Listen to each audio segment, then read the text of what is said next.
Yo, what's up, Cord?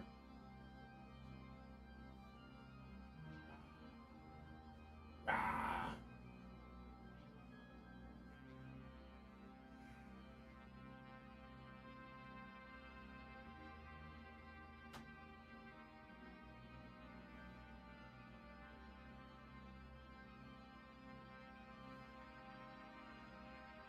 Oh, what's up, Simon? Hey, no worries, man. Hope we're doing well.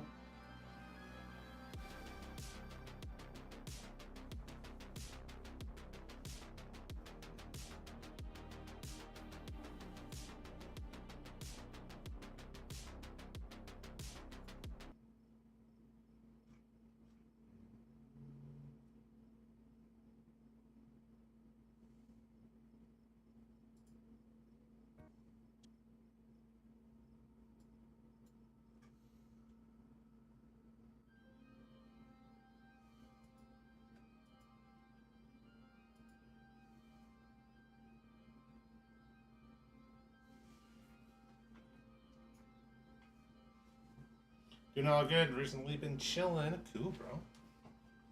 Right on, bro.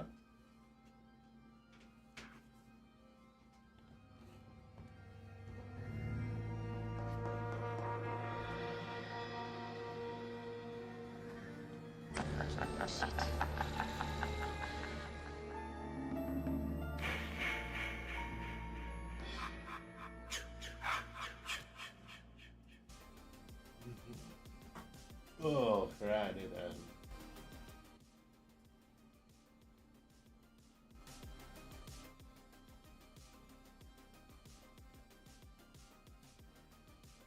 There we go.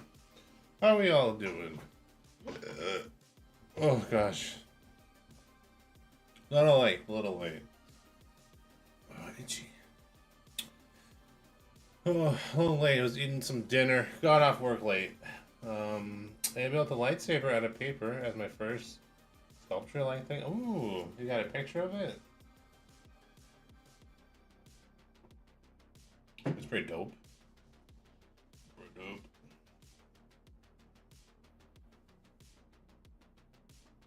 Oh yeah, my stress ball. I forgot that I broke it. But I don't know where I broke it.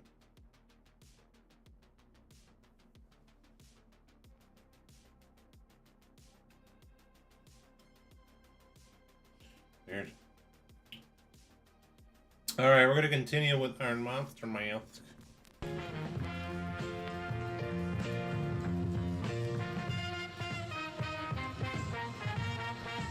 I'm working on the skin texture. Oh. You can see.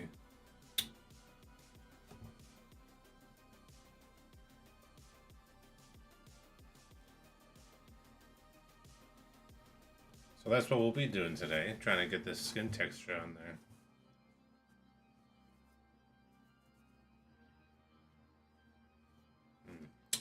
Feels nice too. Love it. Not yet. Anyways, I want to rewatch my favorite movie, but my friend ruined it for me. What? How'd your friend ruin it for you? That's the real question.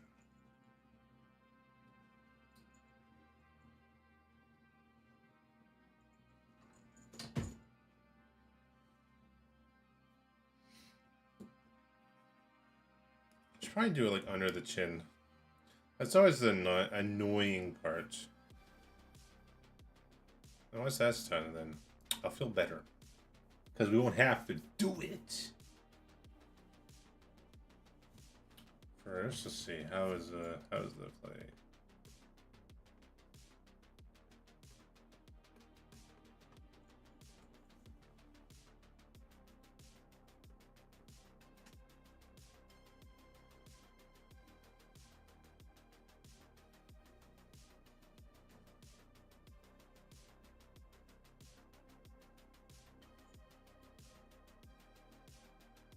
San Quentin, oh, that'd be annoying.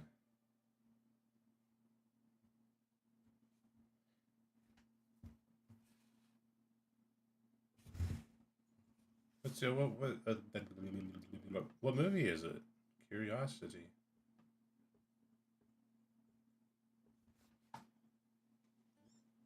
I don't want.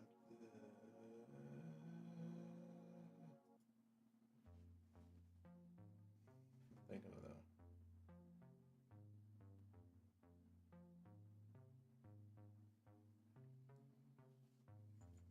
I think that's just something you just gotta let go, man.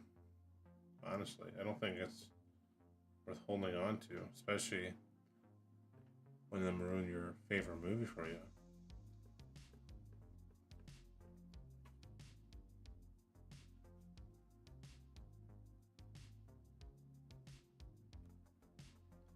Not cool what they did, that's for sure, but don't let them win, you know what I'm saying?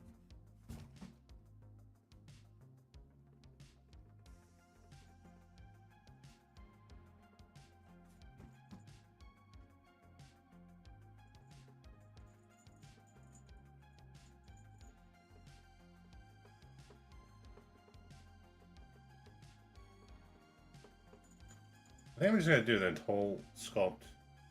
Get these little pore things in, and then we'll move on to the next part of it instead of just doing like one section at a time. That's gonna take too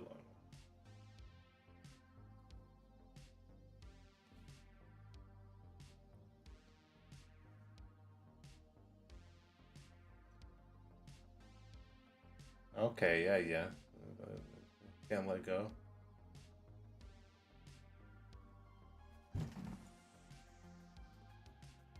I'm sorry that happened to you, man.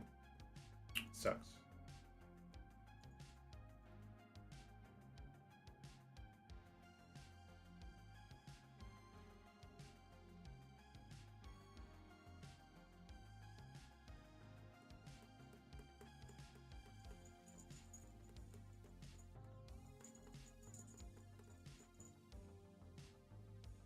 I think once we're done the skin texture here, I think we'll be ready to make a mold. Oh.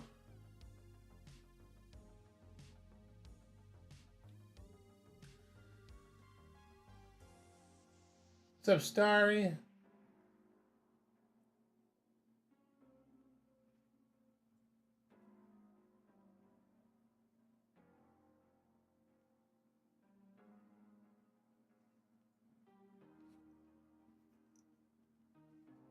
How's the great Starry doing?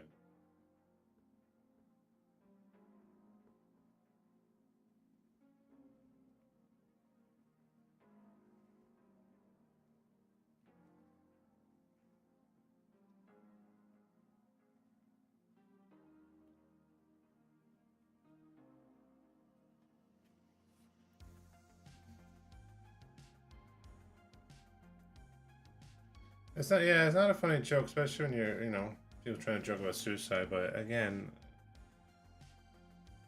I don't think it's worth holding on to, that's for sure.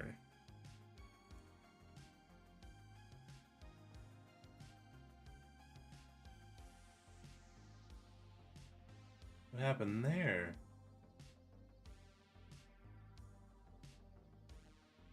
Huh. Weird. What the heck? You so warm and cozy? What?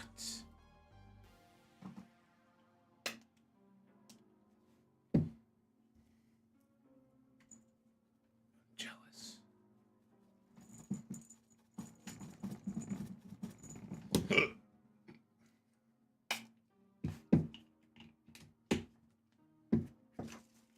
I want to be warm and cozy.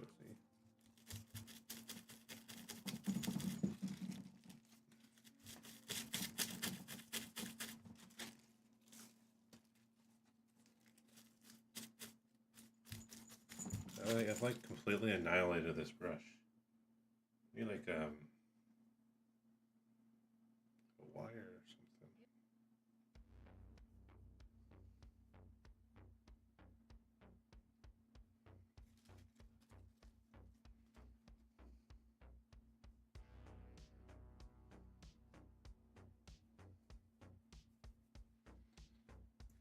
I got where you're laying down.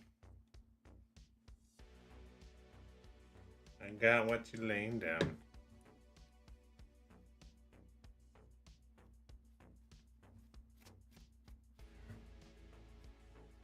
Like a little like. Blend that out.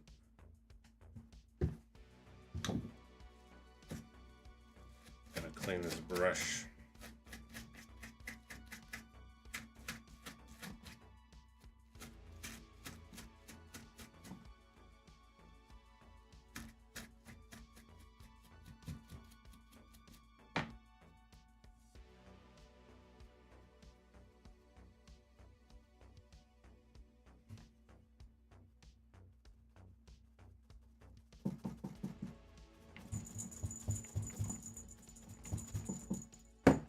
Now we spray it up. Get my brush.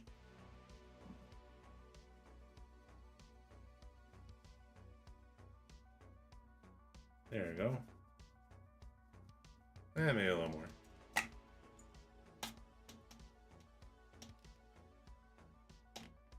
Really?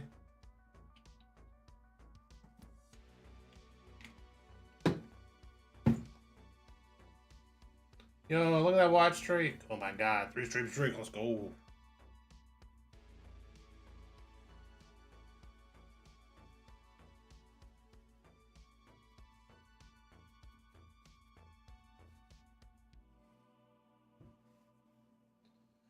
See the bar movie, the left hand made for crying in the movie.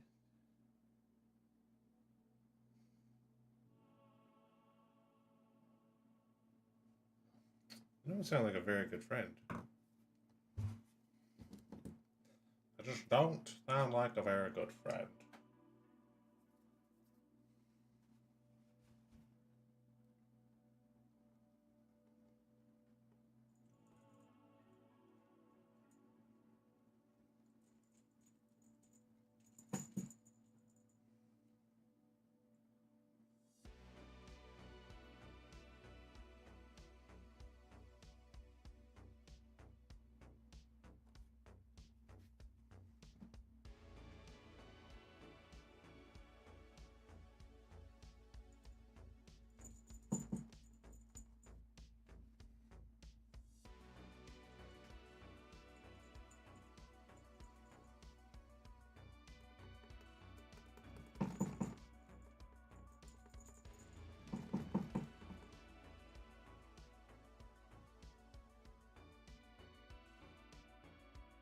There's a good person because they're trying to change.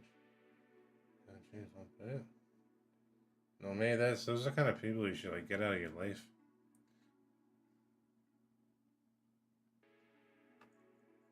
How was everyone's weekend though? What did you guys get up to? Anything exciting happen?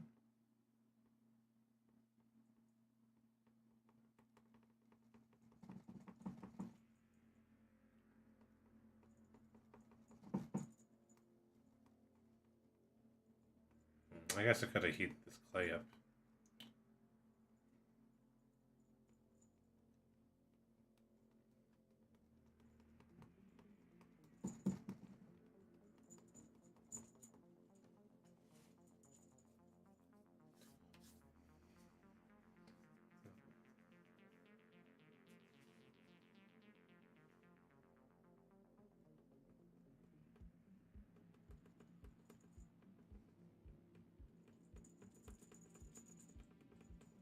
I'm sure you'll figure it out.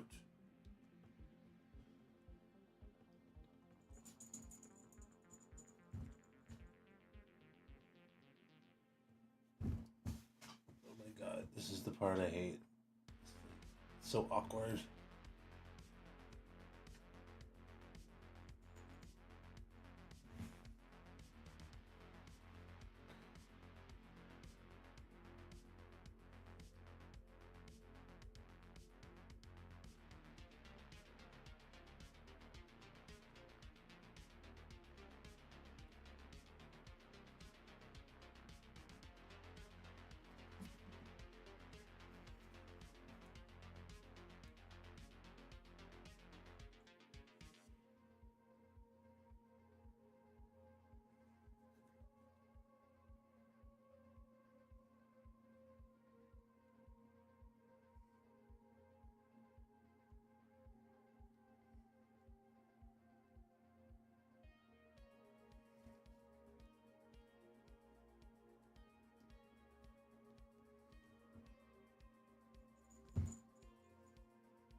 that off.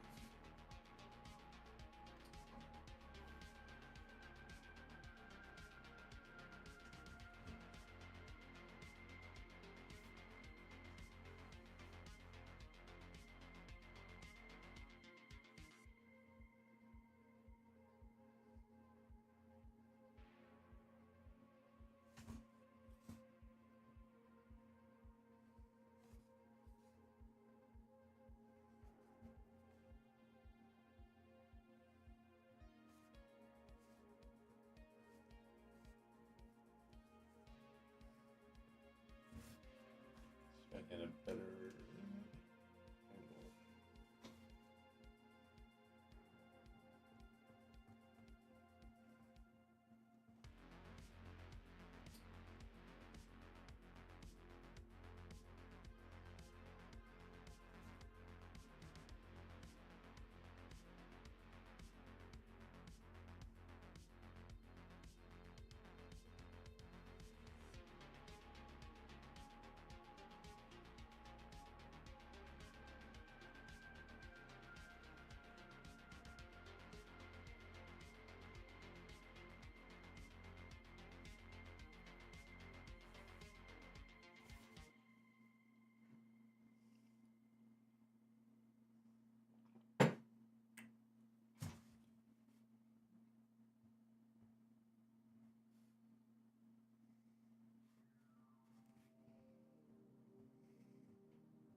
Okay.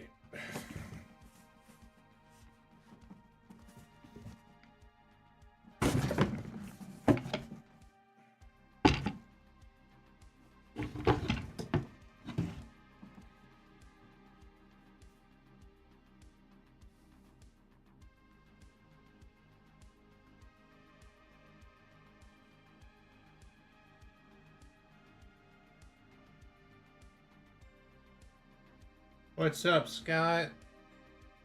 How are you doing?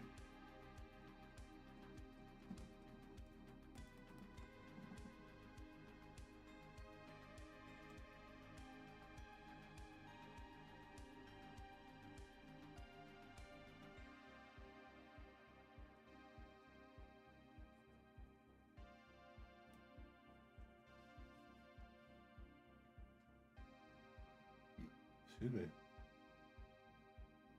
You doing good? Right on. Ooh, what are we painting? You finishing that girl piece?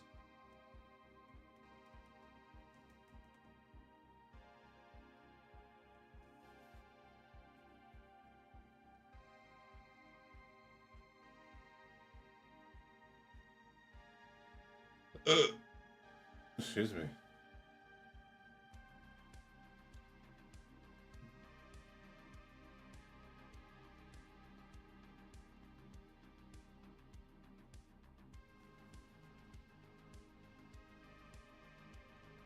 Trying to finish by month's end. Oh, okay. Can't remember. Is that a is that for somebody or is that just like your own, just for you?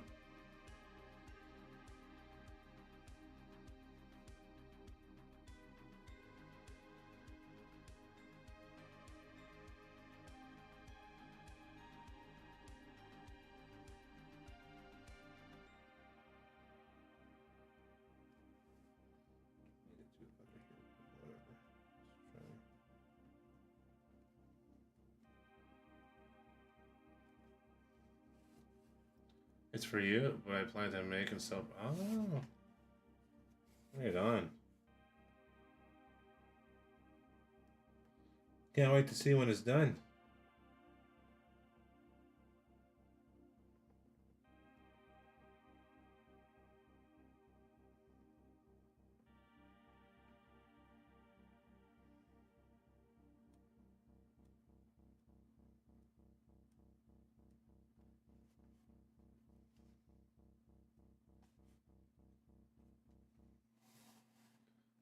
Art and curio art vending machines around town. Art vending machines. I've never heard of an art vending machine.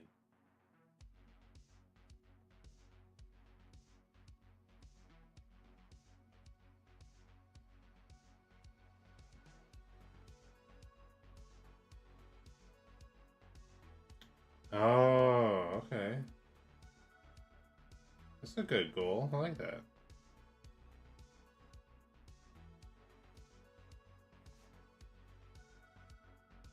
Well, you can do it. I believe in you and your big penis.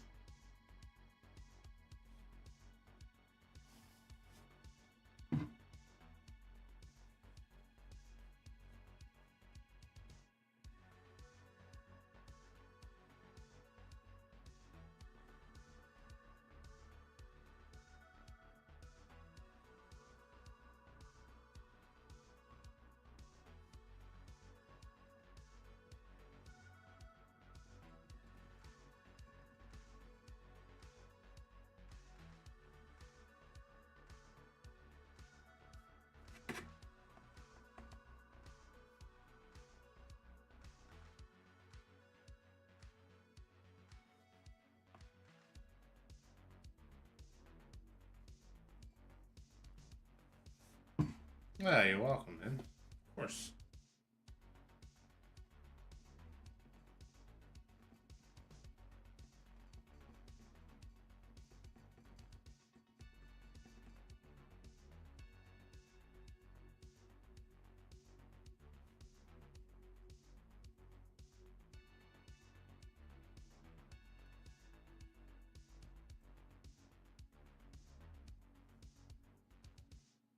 Yo, hello, hello. How are you doing tonight, Eyeless? I'm doing pretty good. How are you doing? I'm doing. What's up, nostalgic? Hey, hey, how's it going?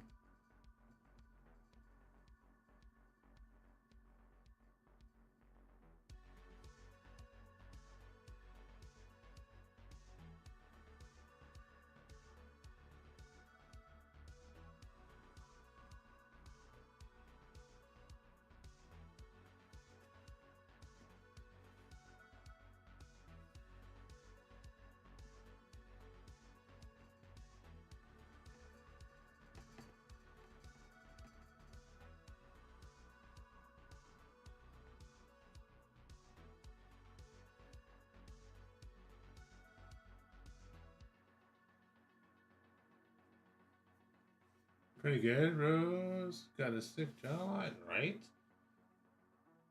It's like a superhero jawline. Thank you. I'm doing good. Just tired. I feel it, man. Oh, with your girl sleeping and shit. You're sleeping and pooping. You poop on her? What the fuck? I think it's allowed. So that's illegal in 28 countries.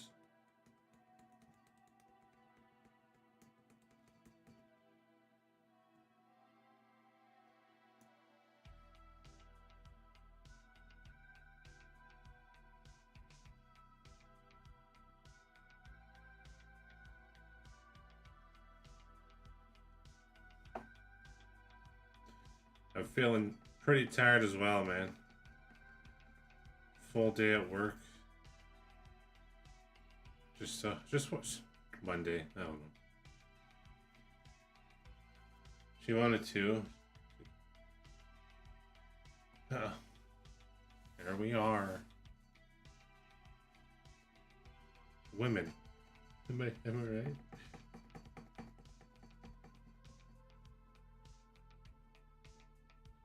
That's cool, all right on.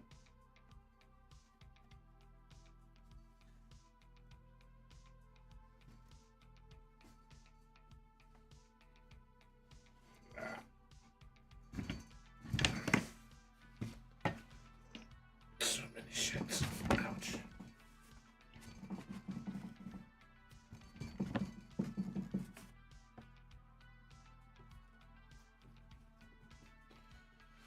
Oh man, I'm just might be a short stream tonight. I'm not sure. I'm just like beat. Today's just a Monday. It's a leap year though. I did not. Which year are we leaping to?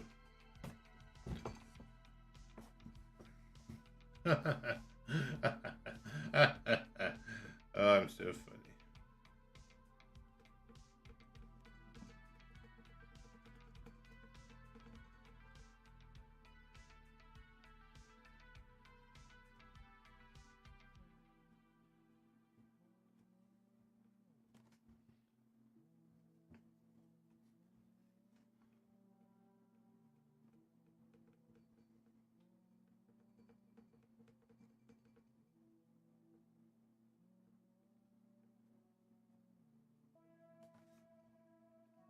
This month has an extra day.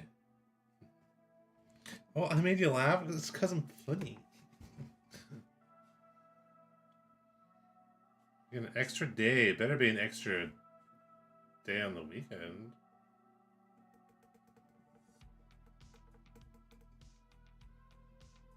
Who decided this? Who decided what a leap year is? So I'm just like, hey, I made the days up. I made all the months. We're gonna have a leap year. What the fuck?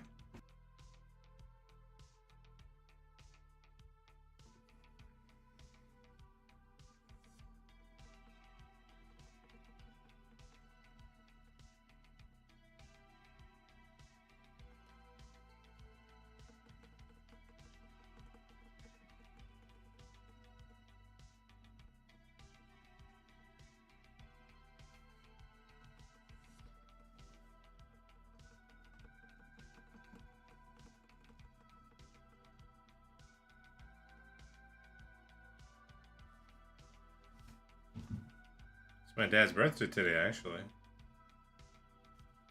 But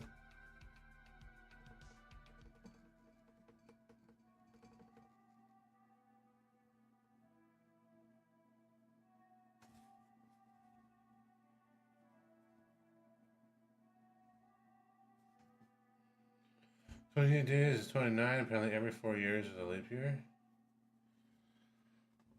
Oh yeah, I knew that.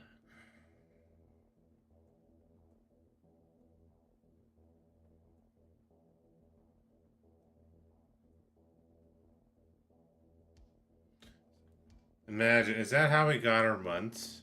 You know? Someone decided it's a leap year, but today will start as day 1. And then every leap year, we just add on a day. I'm overtired. Leave me alone. Your dad as old as I am? Yeah, he's older.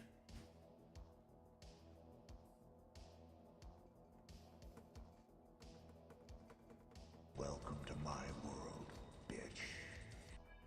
Lord Crumb, thank you for the follow. Welcome to the whorehouse.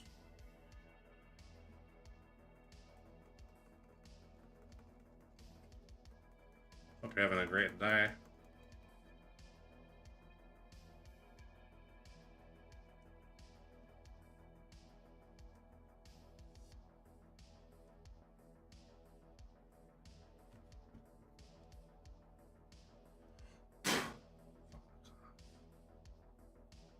Just migrate over from your YouTube. Oh, that's awesome. Well, welcome on over from my YouTube.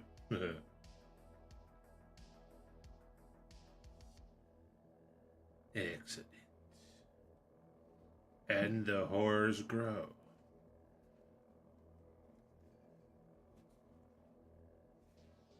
We're working on a Wendigo mask at the moment. Is that like, what we got? And we're just doing some texture work.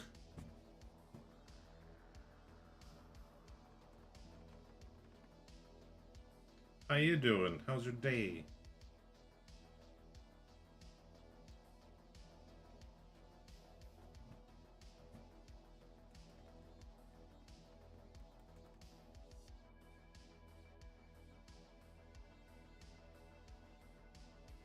Because if you actually think about it, 2020 had a leap year. 49ers was Chiefs, an election of them to B and T. Saying the names, but you know, but that exact same this year. Like, suppose you're right. You ever see Frostbiter? No. It's a good little cheap B movie. Well, let me add it to my list of horror movies. Frostbiter, eh? I need new movies to watch, so this is excellent. Thank you. Frostbiter.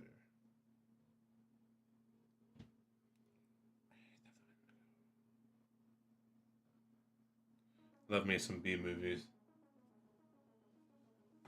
Stop motion puppies might enjoy. It's even better. Ah, I love stop motion. It's one of my faves. Favorite genres.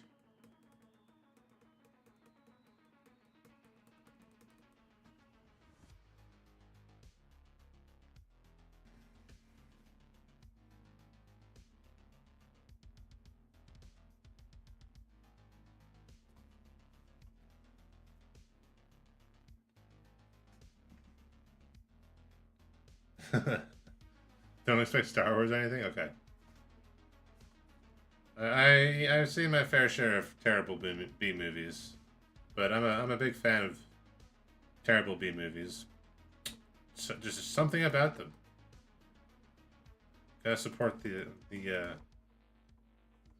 filmmakers as well, right?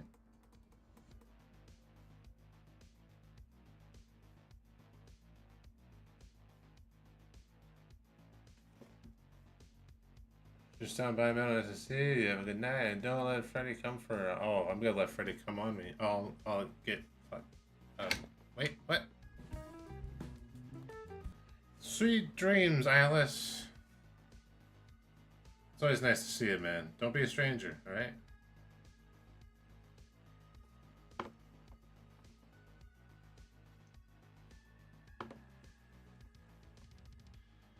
I watched a pretty good. I'm not. I wouldn't say it's.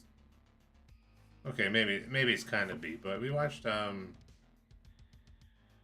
Bitsy. It's like a spider horror movie, all practical effects. It was pretty good.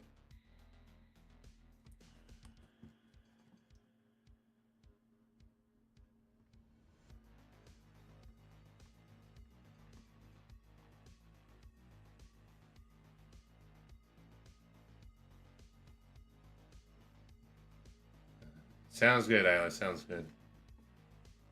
Yeah, definitely check it out. I believe it's free on Plex. You know, Plex is free, so Plex, Tubi, the Roku channel. They got some good B movies or horror movies, B horror movies.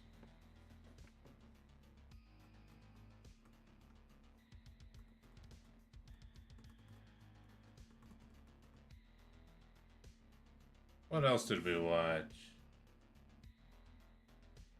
Suitable Flesh. That was a newer one on Shudder. That was okay. It was like based off like a H.P. Lovecraft kind of thing about like stealing body or like body switching. Pretty wild. A lot of sex scenes though. There's a lot of sex in it. Some would say too much? Not too much. Unnecessary. But like, I get it. It's like suitable flesh. It's like sexy. Had a gram.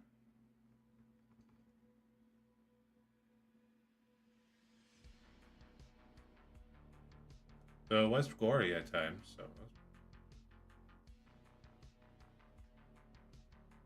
I'm not. I'm not a prude. Shut up.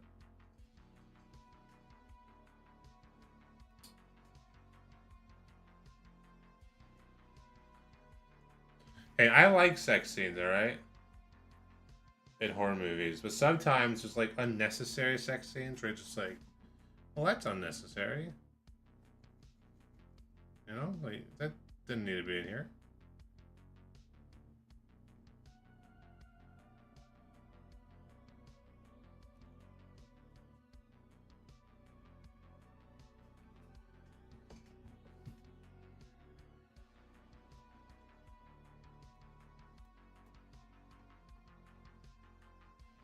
Unless you're like they're like campers or something, right? And they're having sex because they're horny teenagers and Jason's coming to kill them. That's fine.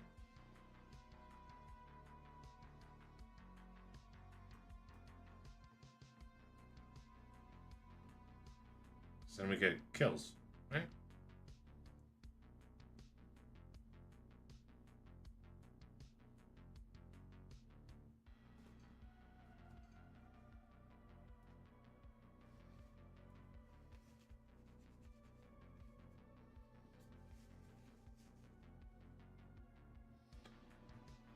See? Gosh. Sorry, my camera work tonight. It's not good.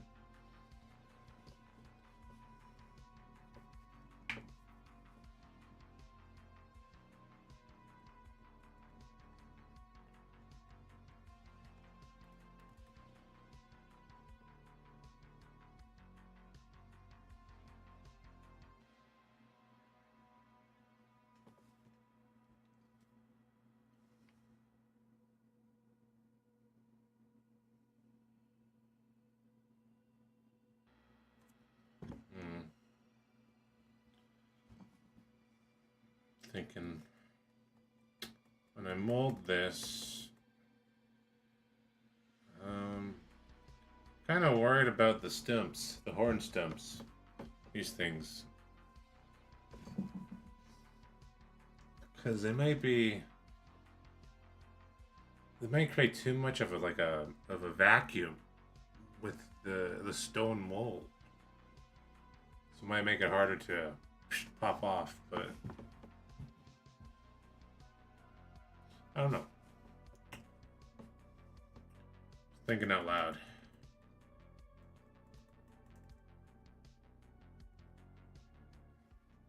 Also, check this out. My dollar store had a restock.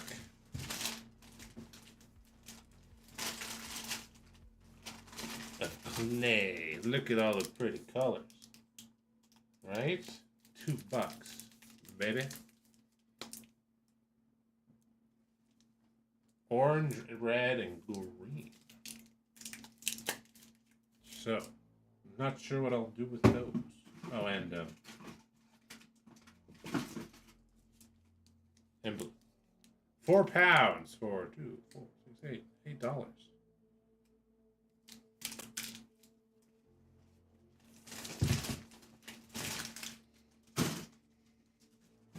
Right? I'm gonna sculpt something with it. I'm not sure what. But I did make this thing. Where is it?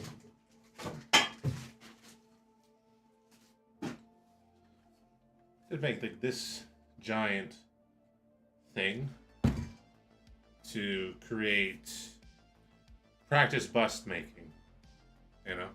Instead of using like this armature, I can just use this and have a little bit more freedom to do that. So I might use it for that. Oh, gosh.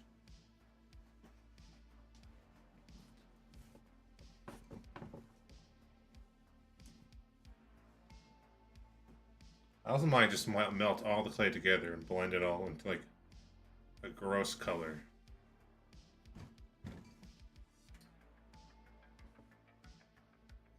So I have like a heaping wad of it.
When the ancient Romans updated their calendar using the more efficient Egyptian one, because theirs sucked, yeah, they knew they would need to give 1 month fewer days than the others they picked. February, since it had always been considered an unlucky month, as it was the month they did all their rituals to honor the dead. That makes a lot of sense. February does suck.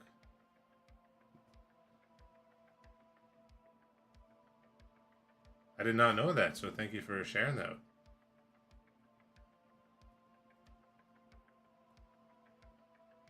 Although I'd say January is a worse month. Who agrees? January is worse than February.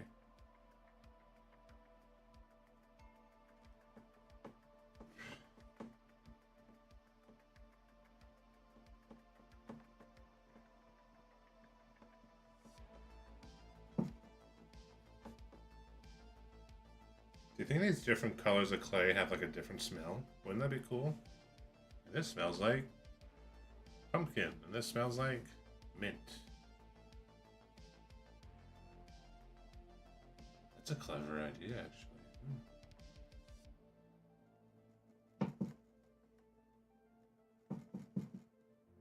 I agree. It's colder and a dip from the holiday high, right? You're like, yeah, this is great, and then January rolls around like, fuck. And free falling. The important thing is Christmas is over for a while. I like Christmas. I like the build up. I like the build up to holidays. Like Halloween, I love Halloween, but I like the build up more. Christmas, I like Christmas, but I like the build up more, you know? Or I should say Fleshmas.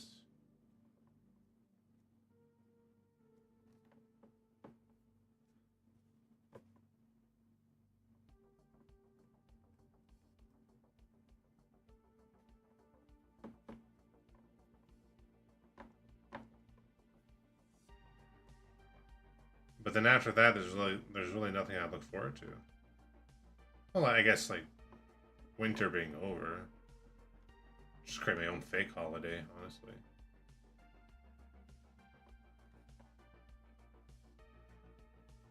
March Madness, where we get a little mad.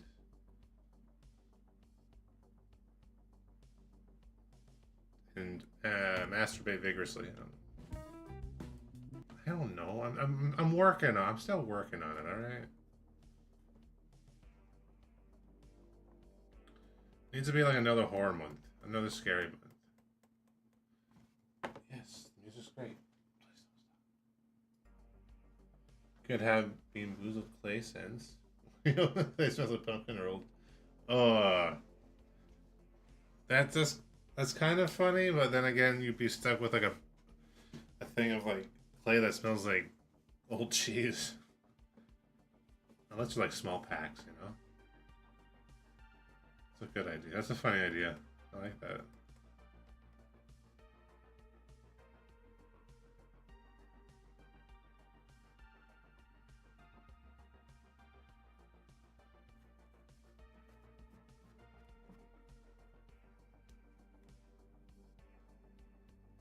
This is either lime or vomit scented clay.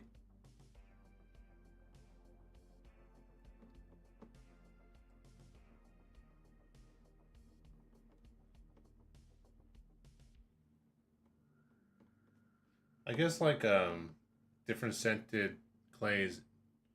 It might be a bad idea because kids might want to eat them. With this sea monster smells like will this sea monster smell like blueberry or actual fish?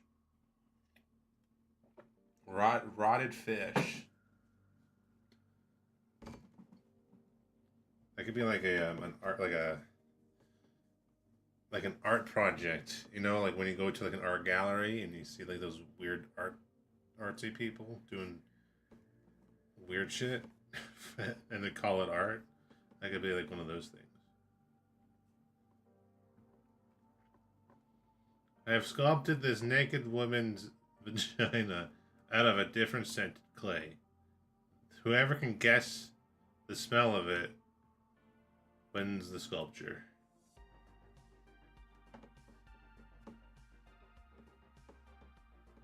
It's my idea. No one take it. Trademarking it.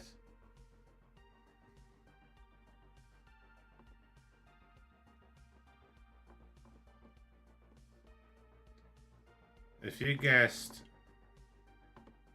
moldy eggs, you guessed correct.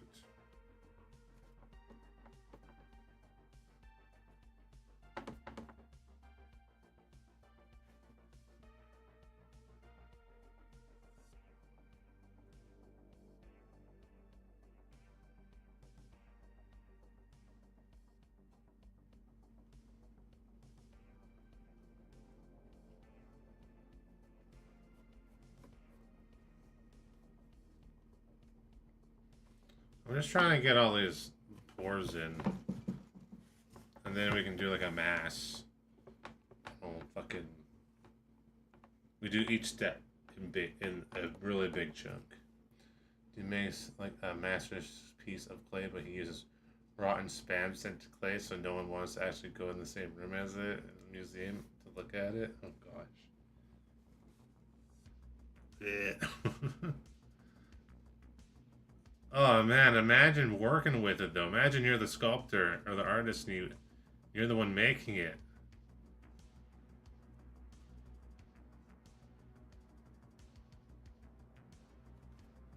That might be worse.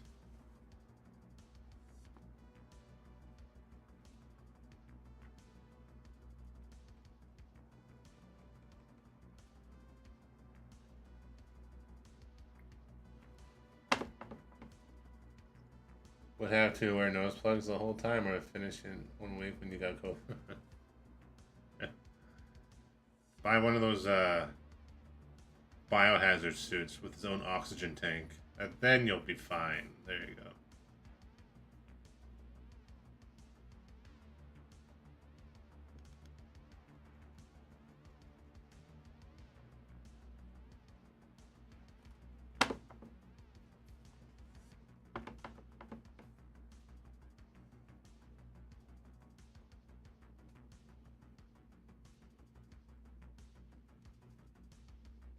Do you guys know Van Vanderstal, right? Our streamer friend Van. You guys remember him or know him? We've raided him a few times, and you know we've known him for a while and stuff like that.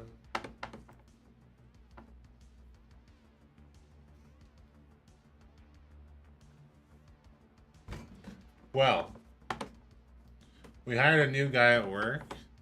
I had to take a double take because it's his fucking doppelganger. It's kind of eerie how similar this dude looks like Van. I actually thought it was Van. I'm like, oh my god, he found me. What the fuck? Like creepy. Like it's like creepy how much they look similar.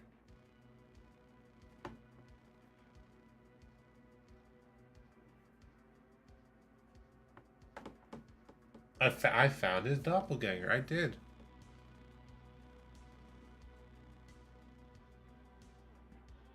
I think he thinks I'm a weirdo because I kept looking at him. I'm like, no, you look so much like him. It's weirding me out.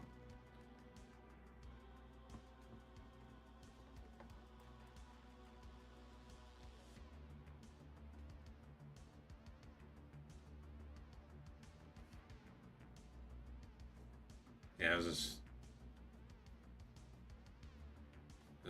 It's really bizarre.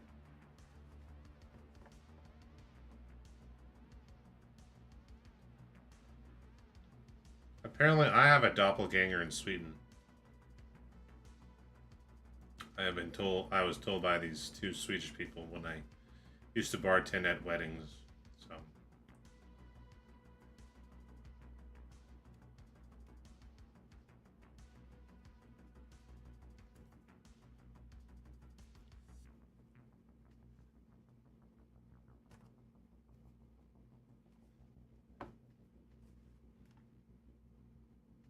just reminds me of the episodes of How I Met Your Mother, where they all have like their own doppelganger.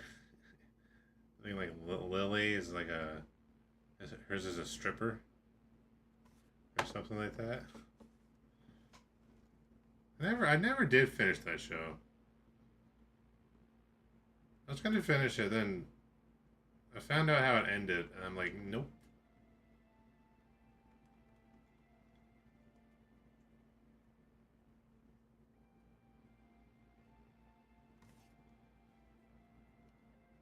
Yours is Johnny Sins. Damn, man, you have a cool one. You haven't seen the show in a long time. It's still a good show, but it's top 5 worst endings to a show, I believe. So it's like, is it worth watching?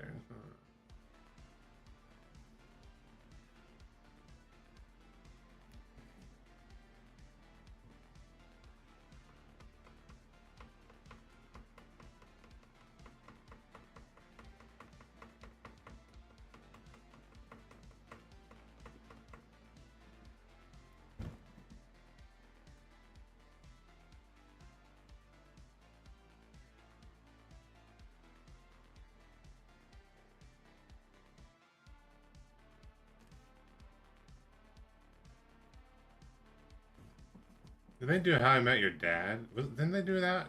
Or did I dream that?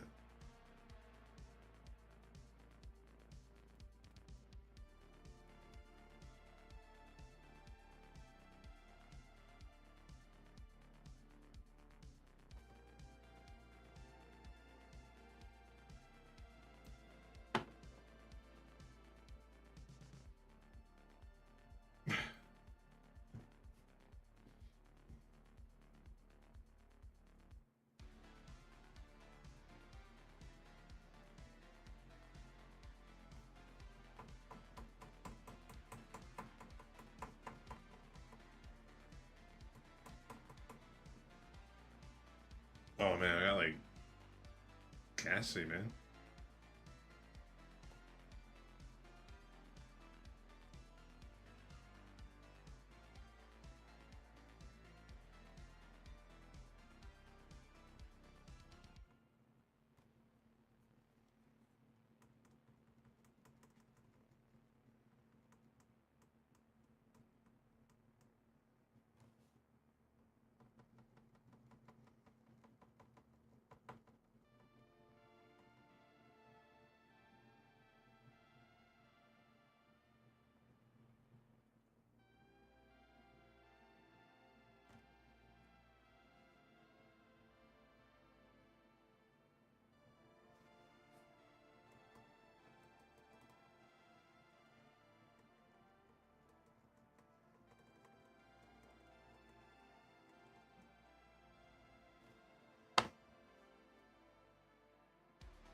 So I can actually say, yes, I have been massaged by Van. Well, his doppelganger. I got him to give me a massage last Saturday.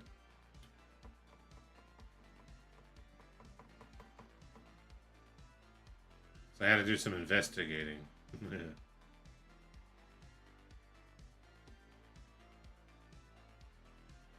It sounded creepy. That was creepier out loud than in my head.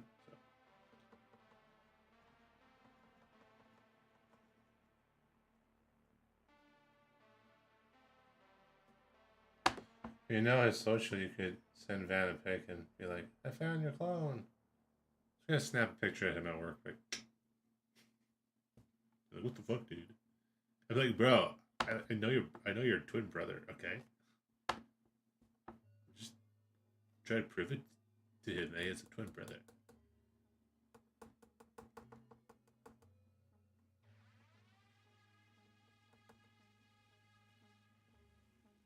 It's weird because he has the same build as Van as well.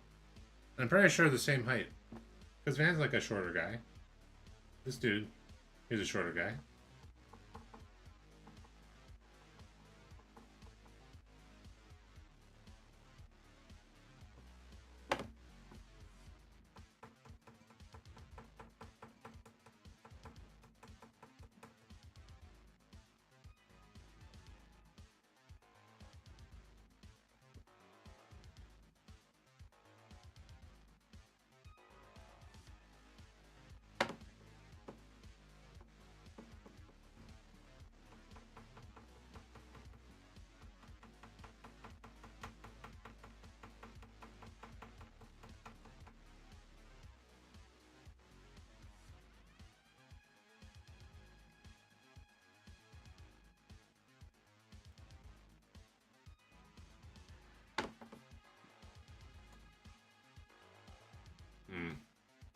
I don't know. I don't know his last name. When he gets his cards, his business cards, I'll just snag one and then I'll creep his Facebook or something. And I'll send a pictures of Van.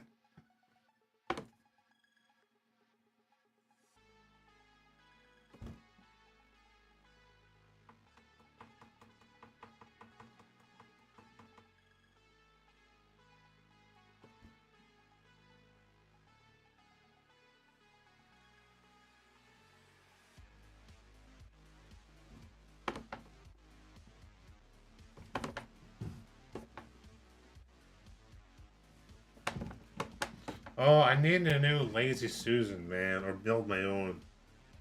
Hate this. I hate this one. Wait.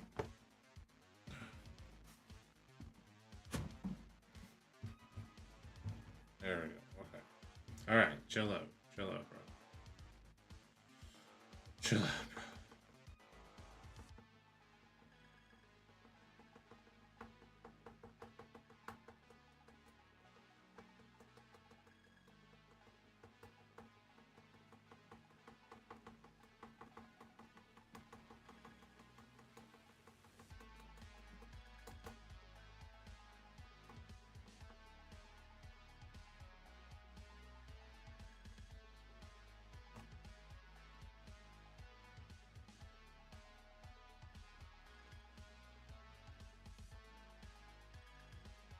Why is Susan so lazy? She has a fat ass. She always wobbles.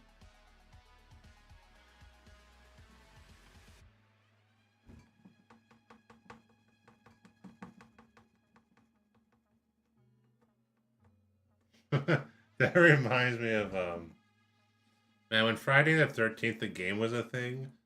I remember I used to play these matches with these role players and these guys, but their names was like Susan from finance, and then Karen from HR, and they just like role play as those people. It was so fucking funny. Like, oh no, he killed Susan from fucking finance. Oh, so funny. And then there was one game where I played with a bunch of randoms, but each person was voicing a different character from Family Guy. That was a wild time. What's up, Fearsome? Do I usually stream this late? Usually.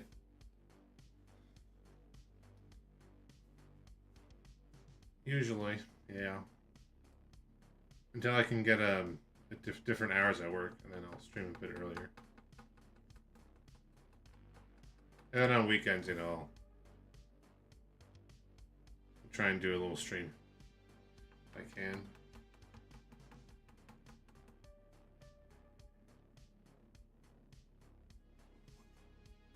Angry had a twerking emoji classified by the Twitch overlords. What?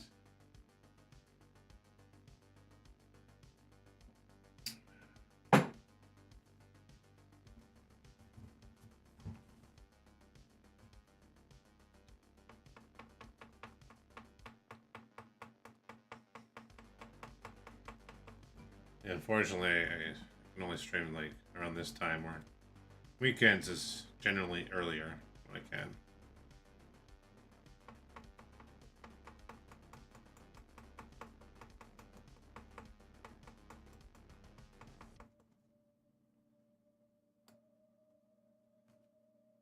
So why did they get rid of it? Why did they get his twerking emoji? Why'd they get rid of it when they allow fucking shit like that already? Oh, oh god. No game tonight. Just doing the sculpting. Probably this Friday though. This Friday I got a game I want to play, so.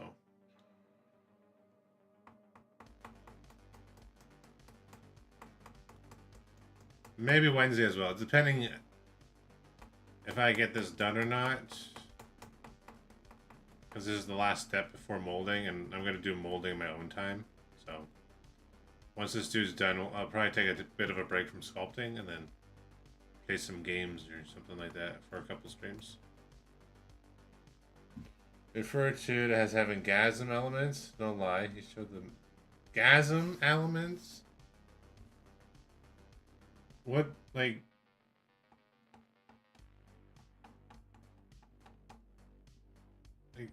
How do you... I'm confused.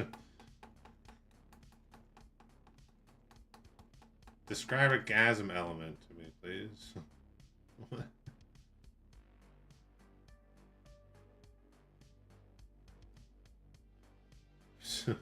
Gasm element.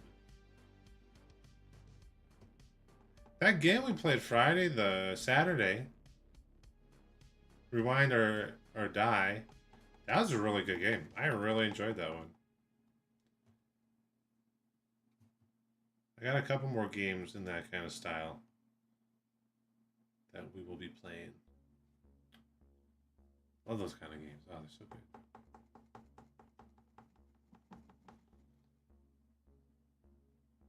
Yeah, you enjoyed it?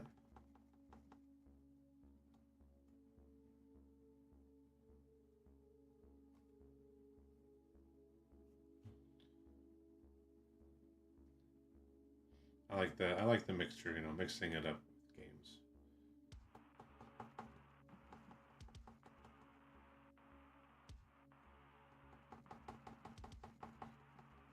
This Saturday though, I won't stream this Saturday. Going over to my parents for my dad's birthday. Little birthday party that we're doing, so. Or else I would.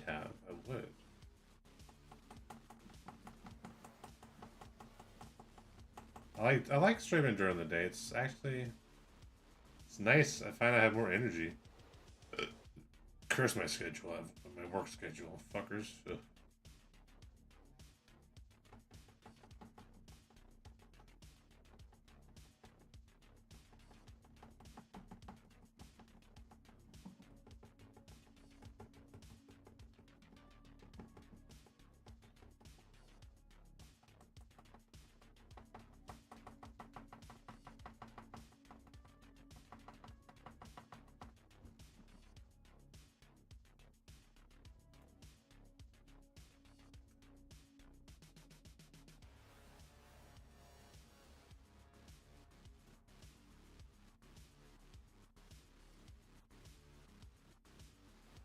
I watched My Bloody Valentine, the remake.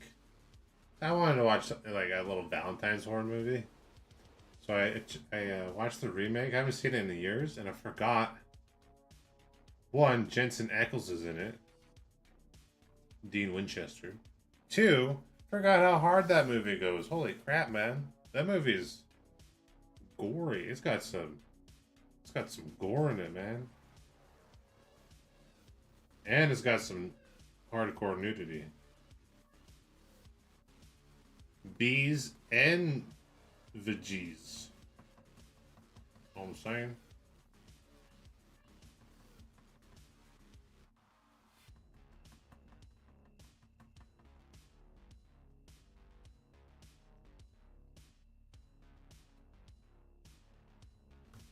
Kind of wish we got more movies like that. Although Thanksgiving, that one was really good. That one was very gory as well. Definitely reminded me of like the 2000s horror movies.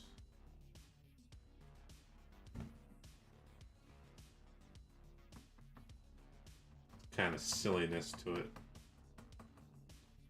Oh shit! Did I want to?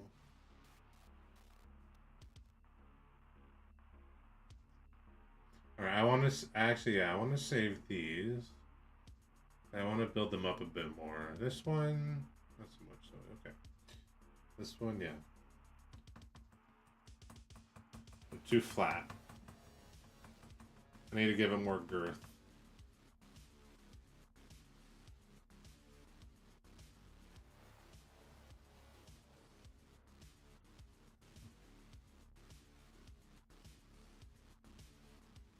I'll just wait until it's done.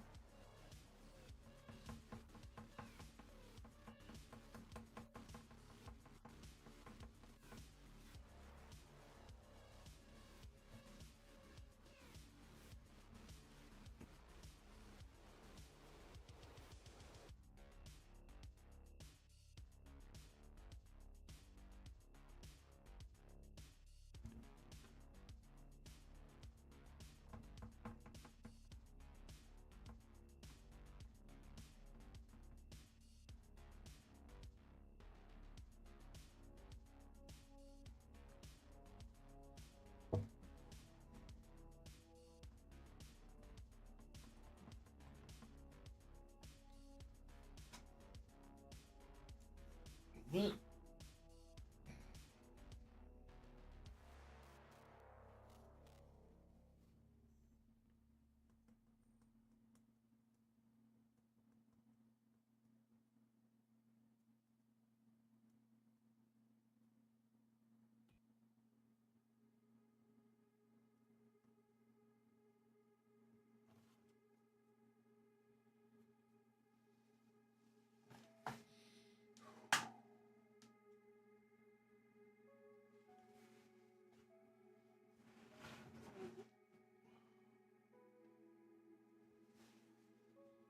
Okay, okay. Oh, we got like my other light's gonna die here quickly. There's no bars on it.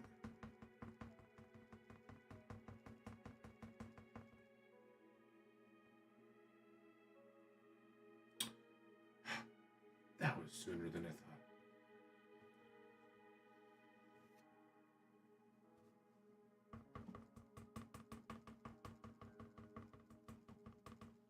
Gotta stand up to a shadow.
This music is kind of scaring me a bit.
Still pretty cozy, Starry.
I wish I lived somewhere where I could become like someone's protege or something. Or if I knew someone that did this around here.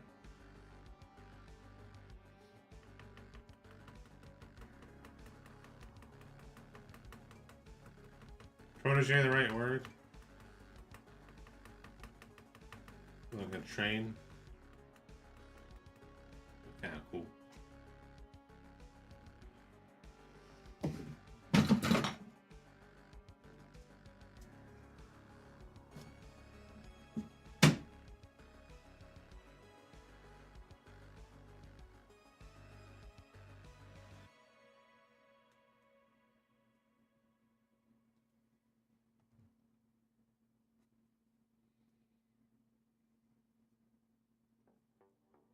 Excuse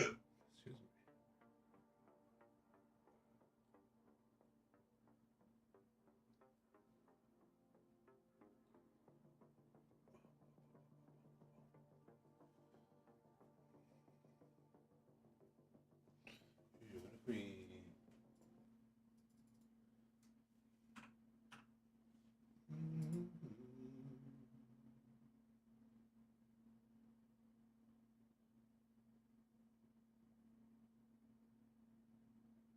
You're gonna be Schmeckle.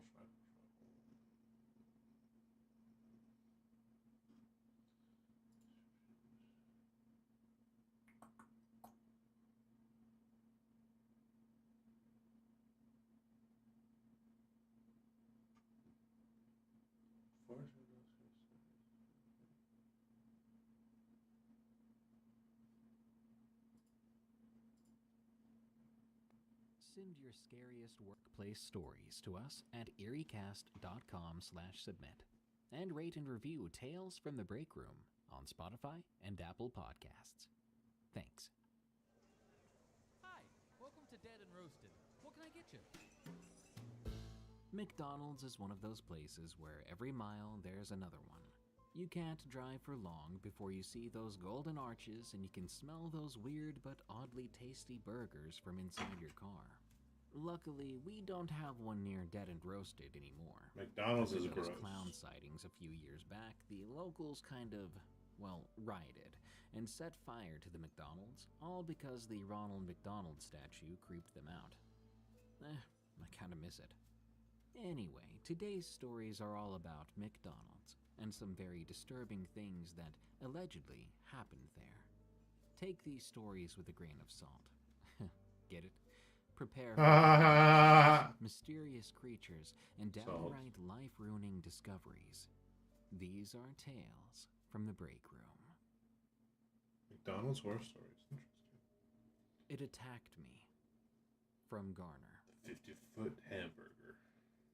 I don't think I'll ever forget those 2 nights working the graveyard shift at a McDonald's in Maine. I won't say exactly where, for the sake of privacy. It was back in 2009, my junior year of high school. I was working part-time as a cashier to save up for a car. The overnight crew was small, just me, the manager Reggie, and one line cook named Steve. The place was kept open 24/7 since we got a good bit of business from truckers and late-night partiers. One of my duties was cleaning the bathrooms at the start and end of my shifts. Being the only girl, I usually just tidied up the women's room. But that particular night, Steve was swamped on the line, and Reggie asked me to take care of the men's room too. Now, our men's room was just this tiny closet of a space, a single toilet, and a sink. I didn't think much of it at first. I grabbed the mop bucket and went in to clean. Was it a poop that attacked I her? had my back to the door, scrubbing the toilet, when, clear as day, I heard a voice right behind me, a masculine. It said, "Don't turn around." Oh, shit. I froze, my heart racing. That voice was low and rough, nearly a growl. Turn around. There was no one else in the room with me, I was sure of it. Mommy. I would have had to squeeze past them to even get to the toilet. Should I run out the door? Turn and confront whoever this was? Before I could decide, I heard the creak of the bathroom door opening. I whipped around, expecting to see some freak sneaking up on me.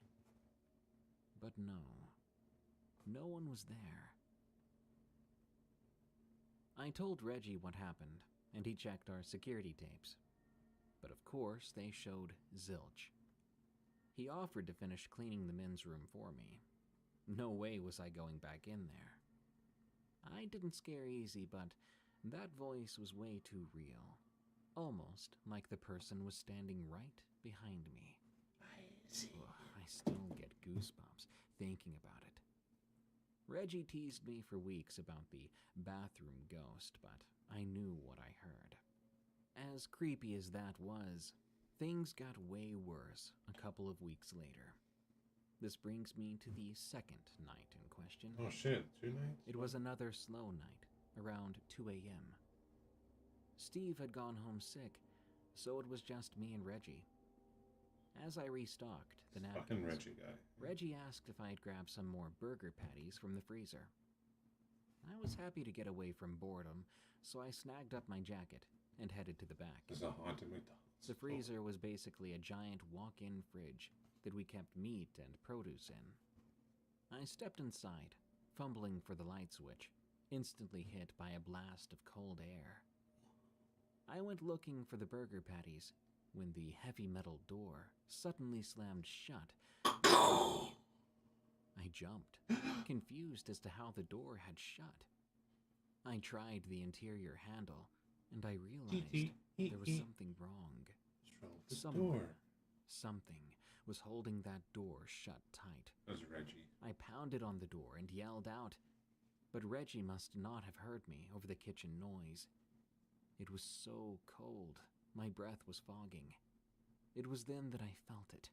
A powerful, unseen pressure shoved me hard against the wall, nearly crushing my windpipe.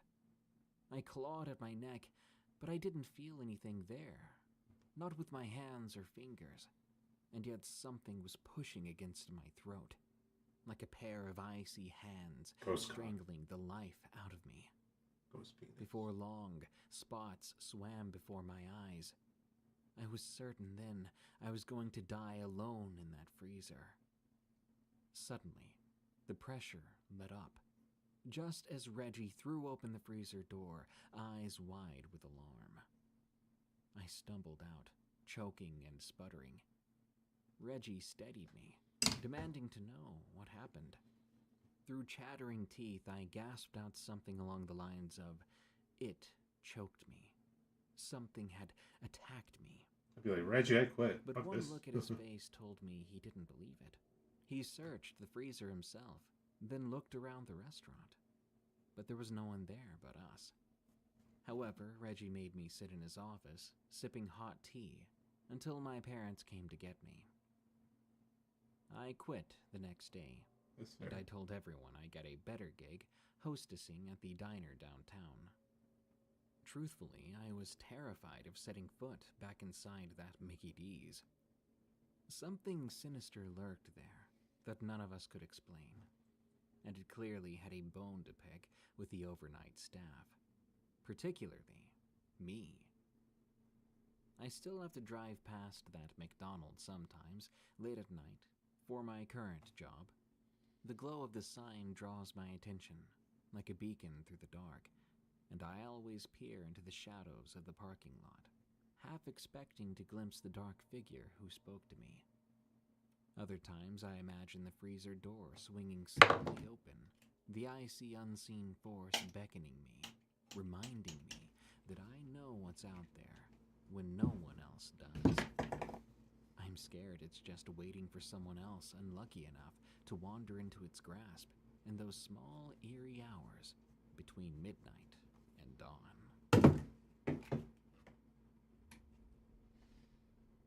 2 McDonald's scares from Tragic Toby. I have 2 stories for you today. The first one takes place in 2022 in a small city in Arkansas, located about an hour north from Little Rock. I had just moved to Arkansas in March of 2022 with my fiancée. My brother-in-law-to-be had some connections at a McDonald's there, where he said he could possibly get me a management job, since I had previously worked for a McDonald's 2 years ago and was on the line to becoming a manager at the other store before I left.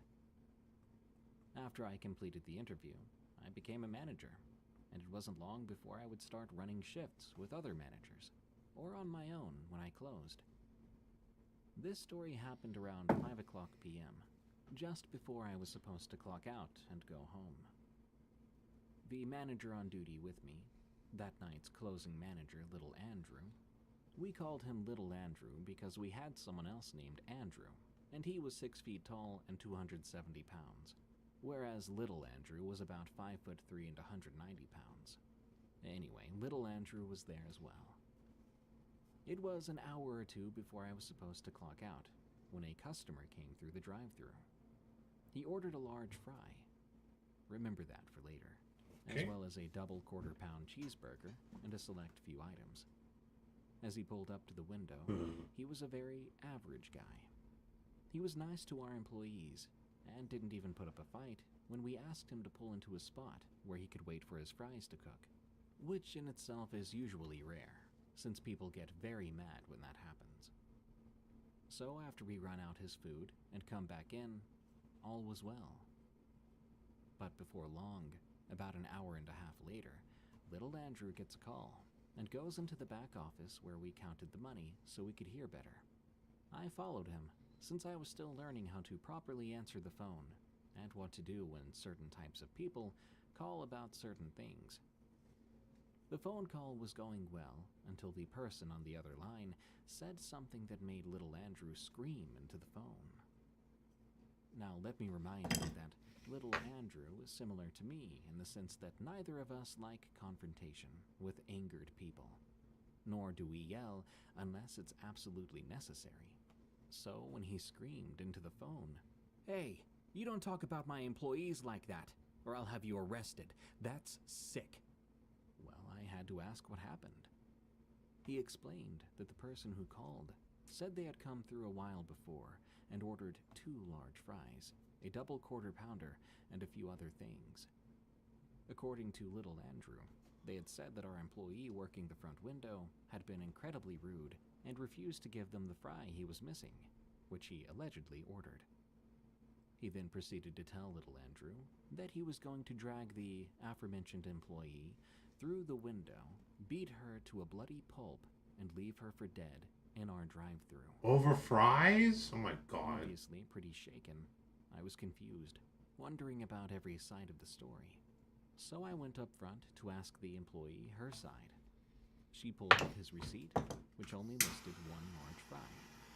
She was extremely nice, and had let the man know that he had only ordered 1 large fry. She claims after that the man simply smiled and drove off. Hours later, I was walking out the door to wait for my ride home when a car sped into the parking lot. I immediately had a feeling that this was the guy who had called earlier.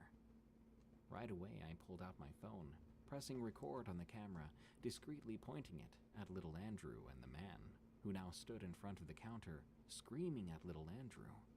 Little Andrew had his arms crossed. After he noticed me recording and watching, he looked at me and simply said, "Call Andrew," meaning the other manager.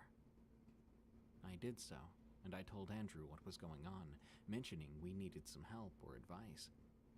He told me to calmly wait for the police to get there, as one of my coworkers had called them while the confrontation was happening. Eventually, the police came up, and everyone who was near or witnessed the situation had to give a statement. The guy was driven to the station for questioning. Now, that one may not be very scary, but the next one truly scared me enough to have me call my fiancé and mother to tell them that I loved them.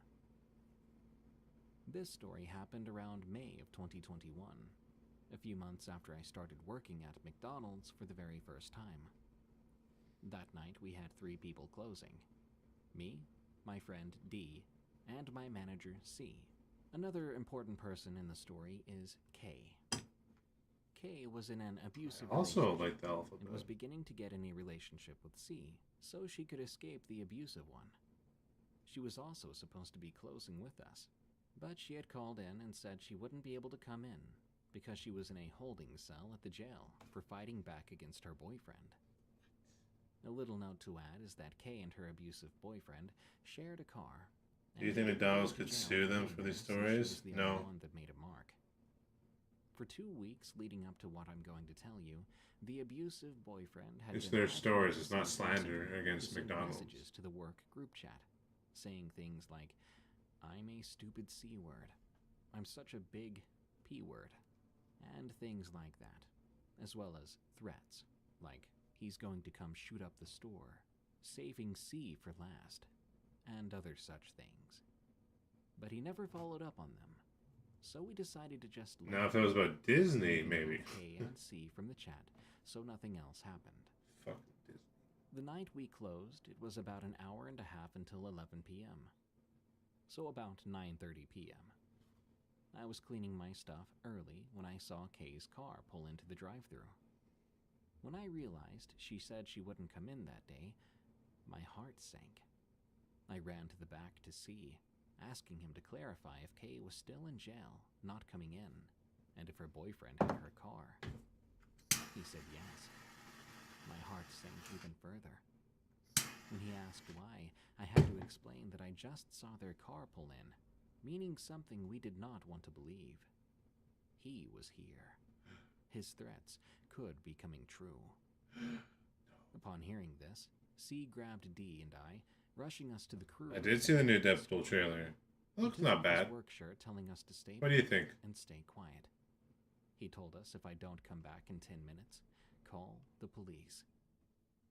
This is where the fear really set in. I called my fiancé and my mother, apologizing for everything I'd ever done and telling them I loved them as I cried.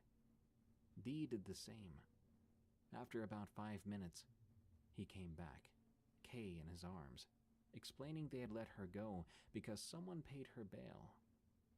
I was so grateful nothing happened, and that I'm still alive to this day.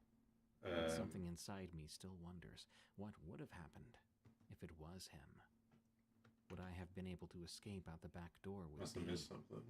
or would I have died that night? Bryce fourth ball I mentioned the first time Pagan mentioned Disney.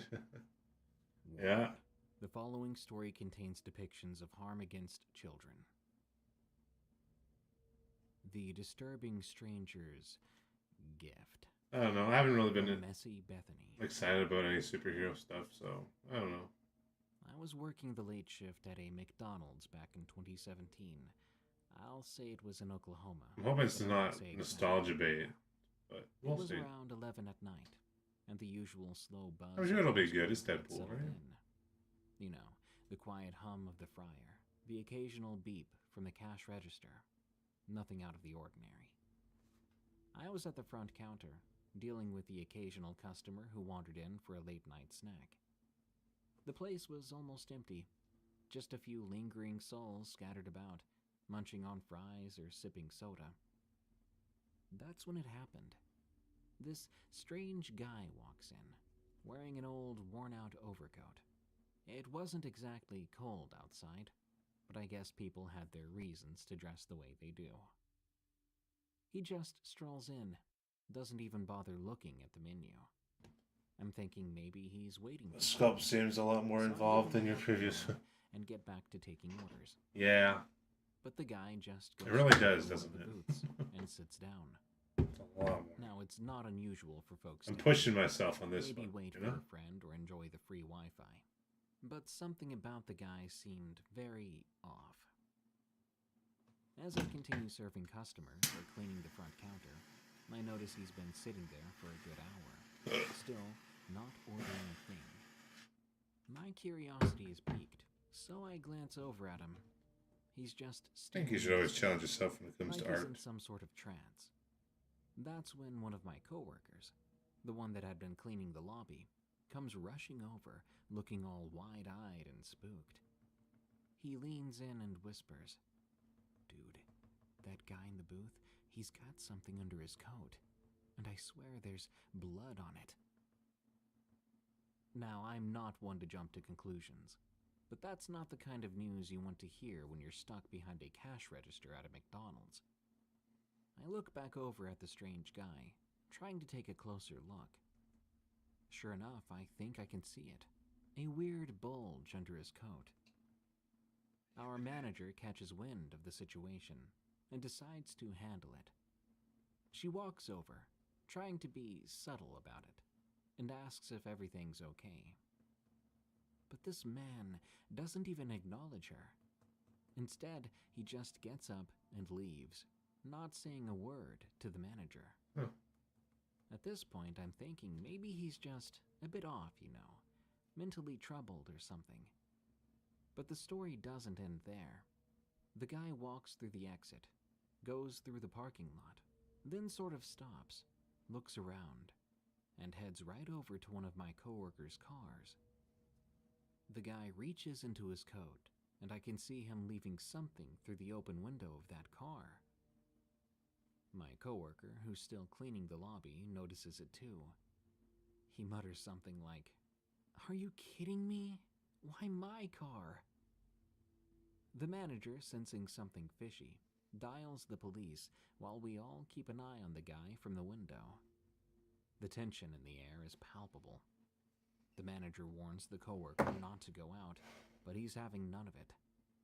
The strange guy leaves, and the coworker who owns the car bolts right outside to see what the strange man had left there. We're all watching him from inside as he leans into his car. It doesn't take long for him to react. His eyes widen, Severed and head. he touches his mouth, stepping back in shock.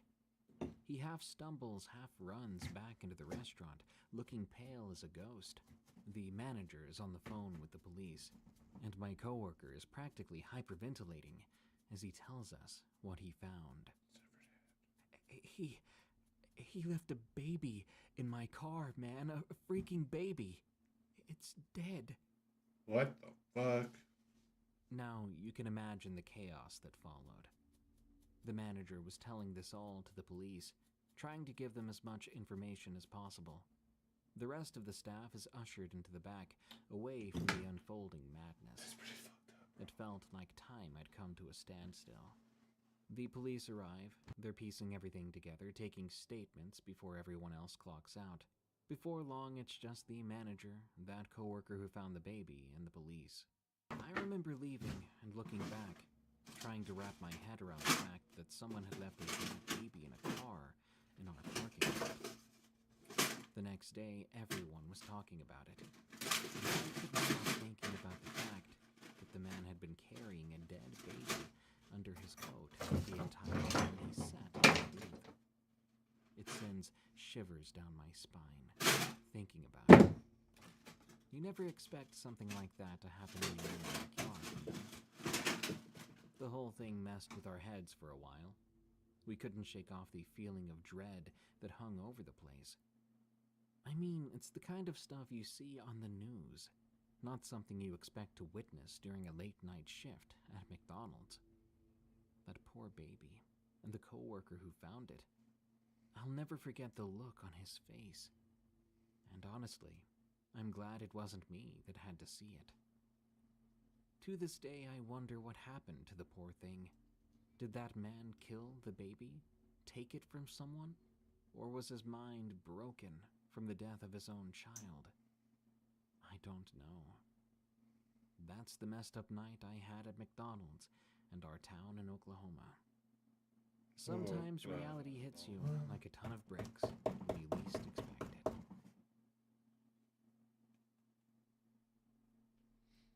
Parking lot.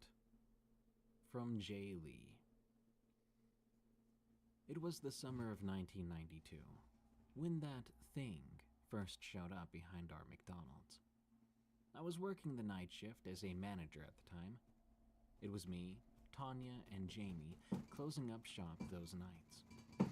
Business was pretty slow, given it was a small town. Just a handful of folks coming through the drive-thru on their way home from the bar.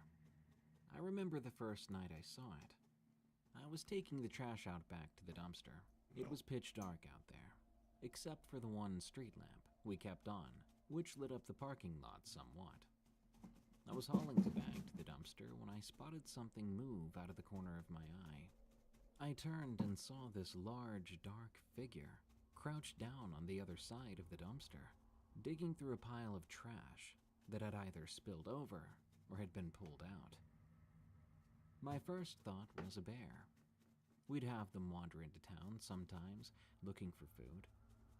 But as I stared at it, I realized this wasn't a bear. It was way too skinny, missing hair and patches. And when it turned its head towards me, I saw its face plain as day. It looked human, almost, because where the eyes should have been, there was only skin. And the mouth was weird, too. It had these thick lips curled back over little jagged teeth. I stared at it for a few seconds, and I guess you could say that it stared at me, too, because it had stopped what it was doing, keeping its head turned towards me. Finally, I got my wits about me. I dropped the trash bag I was carrying and booked it back inside, nearly bowling over Tanya as I barreled through the back door. I was white as a sheet, and she took one look at me and asked what was wrong. I was shaking something fierce as I told her and Jamie what I'd seen. Tanya, of course, didn't believe me, insisting I must have seen a raccoon or something of the sort. But Jamie got real quiet. I think he could tell I was not joking around. The rest of the night, I kept peeking out the back window, terrified that thing was going to try to break in and get inside. But I didn't see it again that night. Tanya teased me for being so freaked out, but I couldn't just laugh it off. The image of that freaky face was burned into my brain. I knew what I saw, even if I couldn't explain it. And Jamie believed me, I think, though that night we didn't talk about it. Over the next couple of weeks, the others started to see it too. It would rummage through the trash at odd hours, even come up and scratch at the back door a few times, like it could smell the food inside. Tanya changed her tune real quick when she saw it face to face one night while taking out the trash herself. She came running back in, shrieking at the top of her lungs. After that, none of us went outside alone at night. We would take the trash out in pairs, or all three of us together, keeping a wary eye out for whatever that thing was lurking. The creepiest encounter was about 3 weeks after I first spotted it. Jamie and I were closing up when we saw the thing wandering around the edge of the parking lot. There was a street lamp nearby that lit it up real good. That was the best look we got at it yet. And I tell you what, it made my stomach churn. The thing was even more human-looking than I first thought. It would go between walking on 2 legs and 4, but when on 4, it was crouched over more like an ape. In the patches where it had no hair, there was just mottled pinkish flesh, with well-defined muscles underneath. The proportions were all wrong, with dangling long arms and short bowed legs. And the face, the head, was the worst of all. That flat, lifeless face peering around, sightlessly. We watched, paralyzed, as it shuffled around the lot, sniffing trash cans and drainage grates. Then suddenly, it stopped, and it turned its head towards the building, nostrils flared. I swear it knew we were watching it somehow. It let out this weird gurgling cry, then loped over in our direction. The sight of the thing, almost charging at us, finally broke me from my trance. I screamed at Jamie to get inside, and we bolted back through the rear entrance, slamming the metal door shut behind us. We stood there panting, terrified it was going to force its way in. But after a few minutes, I worked up the nerve to peek through the window. The lot was empty again. That thing was gone. We never could figure out what it was or where it came from. Folks sometimes reported seeing a wild man passing through the woods outside town, but most dismissed those as crazy rumors. As the weeks went on, Jamie, Tanya, and I adjusted to our unsettling nighttime companion, though we would remain vigilant, as ever, when taking out trash or leaving late at night. Then, one night, it just stopped showing up. After maybe 3 months of lurking around our McDonald's, the thing vanished without a trace. Part of me wonders if someone finally shot the thing, sick of having it dig through their garbage. Another part thinks maybe it moved on, trying to find better hunting or scavenging grounds, maybe even a mate, or whatever. I know chances are no one would believe me if I told them what I saw, but I have 2 witnesses to back me up. That thing was real, all right, and there are nights, even these decades later, that I still have nightmares of peering out the back window and seeing that weird, eyeless face staring back at me through the glass, looking almost human, but ultimately something much more sinister. Something I truly can't explain, nor want to understand. Tales from the Break Room is a viewer-submitted podcast featuring allegedly true scary stories that happened on the way to, on the way from, or at work. If you want your story to be narrated on the show, send it to us at eeriecast.com/submit. As of April 14th, we're paying 3 cents per word for stories that are approved and make it onto the show. Submission does not guarantee approval or payment. For a limited time only, PayPal only. Tales from the Break Room is an EerieCast Network original podcast hosted by Darkness Prevails. You can follow him on Twitter at Dark Prevails, and you can hear thousands more stories read by him on our other show, Unexplained Encounters. If you enjoyed this episode, please follow and rate Tales from the Break Room on Spotify and Apple Podcasts. You can also enjoy plenty more horror-themed podcasts at EerieCast.com.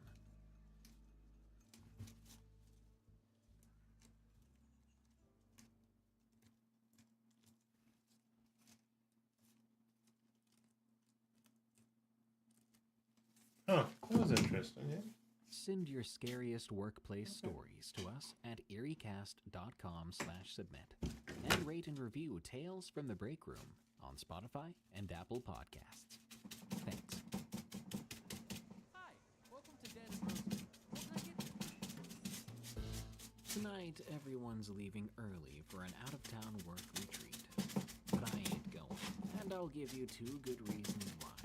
1, those things get gnarlier than a co-ed college slumber party, and 2, a certain story I've heard that happened during a similar work-related getaway has me a bit too creeped out to join my coworkers. Oh, so you want to hear it? Fine by me. In fact, I have a load of other stories to share tonight as well. Haunted Uber rides, cursed statues, hospital horrors, and much more. Grab your favorite bag of coffee beans and join me. These are Tales from the Break Room. Tales from the Crypt Keeper. The Triple Tragedy from Auntie TT. Choosing a career which places you in the hospital emergency department, you'd better expect the unexpected. Nearly 15 years in the ER and all of them on the graveyard shift, I saw some serious crap. Some stuff I wish I could unsee. I was working my normal graveyard shift when we received 2 trauma Clevelands from a multi-vehicle accident. Trauma Cleveland activations are traumas which result in death and or severe trauma, with the likelihood of death. This incident was a husband and wife. They were older and had a grown-up son. When we got the husband and wife, it was not but a few minutes into their care when we realized that we would not be able to save the husband, and we had to pronounce his death. In the other trauma room was the wife. She was on the verge of death. She had severe head trauma and internal bleeding, and multiple chest traumas. She passed away the following day. Here's the creepy part of the story. While other members of the team were working on stabilizing the wife, the charge nurse and I went into the husband's room to prep him for the morgue. Upon entering the room, I noticed his feet were moving. And I don't mean moving like a twitch or something. I mean moving in different directions of each other rapidly, as if this dead man was trying to get our attention. I quickly pointed this out to the charge RN. She brushed it off as post-mortem electrical spasms, or something like that. I turned on the monitor to make sure that he was indeed dead. There were no signs of cardiac activity. He was flatlined. I turned it off. I got ready to place the body in a body bag. I noticed again that the feet were still moving. I advised the charge nurse that I felt as if the husband's spirit was not ready to leave his wife. I asked her to pray with me. She was an atheist, and I knew that I was asking a lot of her. But on this occasion, she humored me, and we prayed over the body, asking God to take his spirit safely to heaven, telling the man to follow the light. At the end of the prayer, I told the man that we would take care of his wife for him and let his son know of the man's death. It was at that moment his feet pointed straight up and went limp, falling towards the side. I felt like he was truly gone, and therefore I felt much better about putting him in the body bag. By the time that I got back to the room from the morgue, the wife had been transported upstairs. Their adult son was in the same vehicle, thus part of the same accident, but he was transported to another local hospital, as it would have been hard on our ER to take 3 Trauma Cleveland patients. During the time that we were helping the couple, their son called several times, asking for any updates on his parents. When our ER doctor was finally able to call the neighboring ER to let the son know of the status of his parents, he was told that the son had dropped dead. Though it appeared that the son had minor injuries, it turned out he had severe injuries to his heart. He literally dropped dead, pacing around his hospital room, awaiting news on his parents. All around, it was a tragedy of fate. 3 members from one family gone in a matter of hours. The statue at the university. From Spike. I work at a big university in my city. I've actually sent in another story about a creepy ghost phone that would ring without being plugged in. This story in particular happened to me just the other day, on my lunch break. And I believe this all happened because I touched something that I shouldn't have. I had decided to walk around and check out some pieces of artwork, including some statues that are in various places on campus. There is one large metal interactive statue called the Zipper that is able to be spun if you turn it, and as I walked past, I gave it a spin without thinking much about it. I stood and watched it for a while, then finished looking around at a few other things. After my break, I headed back to work to finish the day. I was happy. It was a Friday after all, and I only had a couple of hours left on my shift. Everything was normal and the day ended, and I went home. As soon as I got home, the weekend from hell began. First off, my dogs got sick at the same time for no apparent reason. Next, my giant tortoise, who lives in the yard, cut his foot open somehow, and he bled all over the place. If that wasn't enough, later that night, my dogs got sprayed by a skunk. In fact, it was so bad, their eyes swelled shut, and they were foaming at the mouth and vomiting. What the fuck? This may not sound like much, compared to some of the other stories you might have heard. Sounds like But a it lot. all happened at once, one thing after the other, and I started to feel like maybe I'd been cursed or something. After the weekend was over and things settled down somewhat, I went back to work on Monday and happened to see an Instagram story about the very same statue I had touched. Apparently, rumor has it, if you spin the statue, you will be followed by bad luck and misfortune. Students who have spun it have said that they failed exams or lost expensive textbooks and things like that. I put 2 and 2 together and realized I'd spun it on the Friday before the awful weekend. Thankfully, all my animals are better, and needless to say, I will never touch that thing again. In fact, they should go ahead and put a warning sign on it. My mom worked at a haunted school. From Cricket Girl 20. My mother worked at a haunted school before she met my dad. She worked there with a friend named Vernon, who in turn became my uncle when my mom got with his brother a few years later.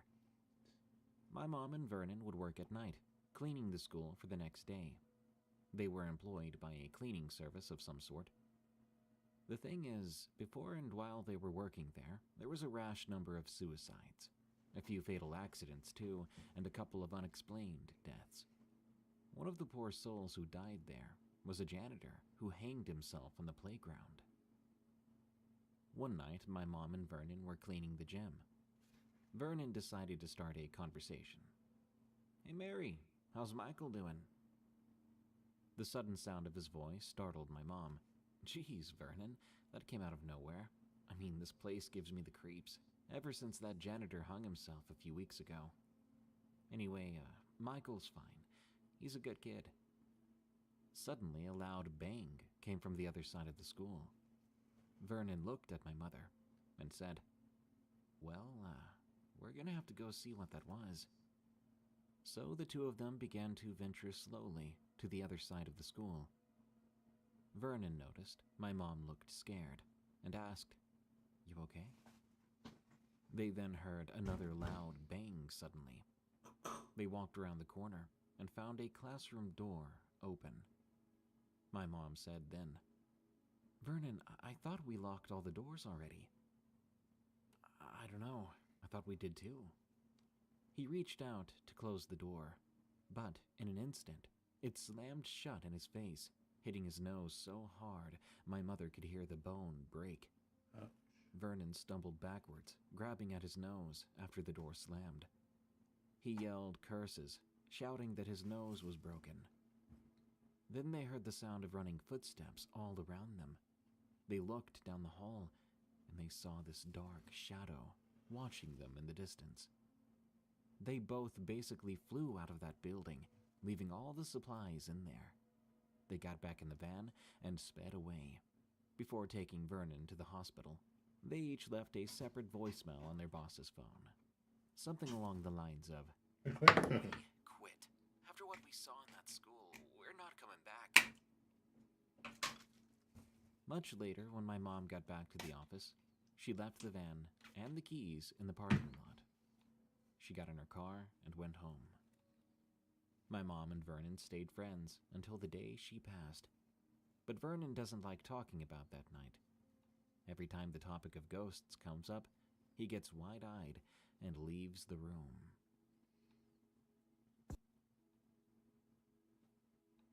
Downtown Hotel. From Jaff. This happened in 2017. I was 20 years old at the time. I worked the night shift at a hotel in Fort McMurray, Alberta. It was around 3 a.m. that's when a close. man came in to get a room. Interesting. That's not really strange. We were downtown, and it was the weekend. People often come and go all hours of the Like a night. 3-hour drive. As I was helping him in, I noticed he was staring at something behind me, and he kept mumbling to himself. I asked him what was wrong, and he said something so weird. "There's a bunch of flies flying behind you." He pointed behind me and questioned me if I saw it as well. This freaked me out a bit and confused me. When I turned around, all I saw was just a wall. I looked back at him and freaked out a bit more, because I could tell how very uncomfortable he was. Something was clearly bothering him. He kept insisting that flies were everywhere, and that they kept following me. Before long, he began to say that the fly swarm was getting bigger and bigger. I'm about done with this guy, thinking he was just crazy. I gave him the room he requested, just so I could get him out of the reception area. Once he was gone, after a couple of hours, an ambulance drove up, and paramedics came in going to the guy's room. I never really did find out what went on, but when I asked security to check the room to see if there was any damage, security came back and told me that the room was spotless. In fact, it looked as if the bed hadn't been used. After the incident, every time I'm alone and go to the bathroom, it feels like someone's watching me there. The shift this happened on goes from 11 p.m. to 7 a.m., and I would be working all by myself, except for security, but they work separately, looking at cameras and doing their rounds. A couple of months after this, I left the job. I never could shake the feeling someone was watching me. I wonder if something that was attached to that man stuck with me. Abandoned Factory from Rio. I never thought I'd find myself working the night shift at an old abandoned factory. But desperate times call for desperate measures, and with bills piling up and a mortgage that seemed to grow larger every day, I had to take whatever job I could get. I couldn't afford to be picky. The place I found myself at had a sinister reputation among the locals. Rumors abound of accidents, disappearances, and strange occurrences. But I brushed off these stories as just the product of overactive imaginations. I was wrong. The first night there on the job was eerie. The factory was quite vast, with long, dimly lit corridors that seemed to stretch into infinity. The air was thick with a musty smell, a combination of rust, dampness, and neglect. As I walked through the echoing halls, the distant sound of dripping water seemed to follow me wherever I went, like the footsteps of an invisible companion. But I focused on my tasks, trying to drown out the creeping unease that was starting to settle in. The machines, relics of a bygone era, creaked and groaned as though they were awakening from a long slumber. Every now and then I thought I heard faint whispering, like the factory walls were trying to convey some long-forgotten secrets. As the night wore on, the darkness seemed to press in even more, making every shadow feel like it was moving. I could not shake the feeling I was being watched. On several occasions, I turned around quickly, only to find nothing but empty hallways and the occasional rat scurrying away. During one of my rounds, I reached the basement level. The air was colder down there, and an uneasy feeling settled in the pit of my stomach. As I walked past rows of old storage shelves, I noticed a faint light flickering in the distance. Curiosity got the better of me, so I followed the light through a narrow passage. What I stumbled upon will forever haunt my dreams. In a small chamber, illuminated by a single flickering bulb, I found a collection of old, dusty dolls. These dolls were arranged in a circle, their glass eyes reflecting the feeble light in an unsettling way. But what really sent a shiver down my spine was the fact that the dolls seemed to be whispering to each other, because I could hear their voices, soft and barely audible. I stumbled back, my heart racing, and fled from that chamber as though the very air around me had turned toxic. I knew I had to leave the place. There was something deeply wrong about it. As I retraced my steps through the labyrinthine corridors, I realized the factory itself seemed to be shifting, rearranging itself in a way to confound and trap me. I ran, the sound of my own footsteps echoing in my ears, the cacophony of whispers now joining in. Soon, I found my way out. I burst through the factory doors, gasping for air, and I didn't look back until I was several blocks away. I quit that job the next day, never returning to the accursed factory. But even now, as I sit in the safety of my home, I can't escape the feeling that something may have followed me from there. The doll's whispers haunt my dreams, a constant reminder that some places are best left abandoned, some stories best left untold. I learned the hard way.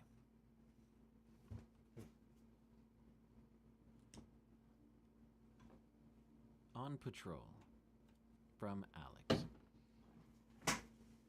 That night had been I think that's it for me, y'all.